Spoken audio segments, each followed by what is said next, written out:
जय भी काफ़ी सवाल खड़े कर रहे हैं। बहुत सारे इस पे अगर आप देखें तो मुद्दे बाहर आ चुके हैं। एक ही बात है कि इस पे जो इन्वेस्टिगेशन हो फ्री एंड फेयर हो, कोर्ट मॉनिटर्ड हो और जो भी सच है उसमें से बाहर है। आदित्य, एआई समिट में हमने देखा कि गलगोटिया यूनिवर्सिटी में किस तरह से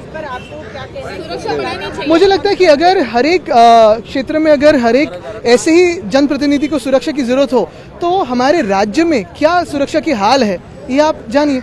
एआई समिट में हमने देखा गलगोटिया यूनिवर्सिटी में जिस तरह से रोबोट यूज किया गया, वो रोबोट चाइना का था। इस पे आप देखिए, एक यूनिवर्सिटी ने कुछ गलत काम किया, इसलिए मैं ये नहीं कहूँगा कि पूरी समिट को बदनाम किया जाए, लेकिन ये भी बात सही है कि दुनिया भर में ऐसे जब समिट होते हैं तो कहीं पे भी पॉलिटिकल चेहरे नहीं दिखते हैं। वहाँ एंटरप्रेन्योर्स हो, इनोवेटर्स हो, टेक्नोलॉजी हो, ये सारी चीज़ें प्रथम दिखती है। हमारे यहाँ अगर आप देखें तो पॉलिटिकल जो बातें हैं वही पहले चलती है, क्रेडिट की बातें चलती है। जैसे G20 समिट में चली, वो दुनिया भर में होते रहते हैं। ऐसे कोई बड़ा तीर नहीं मारा है इस सरकार ने कि वो यहाँ खींच के लाया है।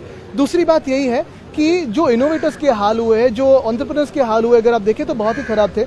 भारत मंडप से बाहर आने के लिए, चलने के लिए, VIP के लिए लगभग 1 घंटा ट्रैफिक रोका गया। 5 से 6 मील लोगों को चलना पड़ा था।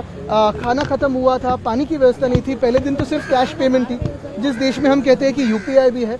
तो ये सारी बातों को अगर आप देखें तो ये इसका जो आयोजन था वो और ठीक हो सकता था, ये सबका कहना है। महाराष्ट्र में कई डिस्ट्रिक्ट्स में जो है कांग्रेस और बीजेपी की युति को लेकर क्या बातचीत चल रही है? अभी तक कोई बातचीत हुई नहीं है। अगर प्रथमता कहे तो ये सीट और विधान परिषद की जो सीट है, दोनों अगर आंकड़ों के हिसाब से जाए और अगर आप रोटेशन के हिसाब से जाए तो ये हमारी सीट बनती है और ऐसी बात हम महाविकास आघाड़ी में करेंगे। कई डिस्ट्रिक्ट्स में प्रतिनिधित्व दिया जाए, इस पर कोई चर्चा हुई है? शरद ये जी का नाम संजय नहीं, ऐसे कोई चर्चा हुई नहीं है।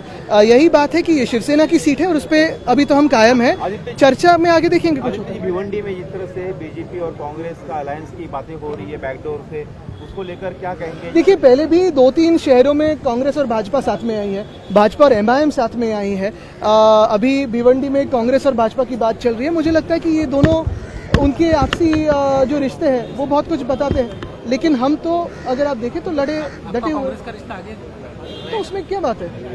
हम तो लोगों के साथ पहला रिश्ता हमारा जुड़ा हुआ है, दूसरा कुछ।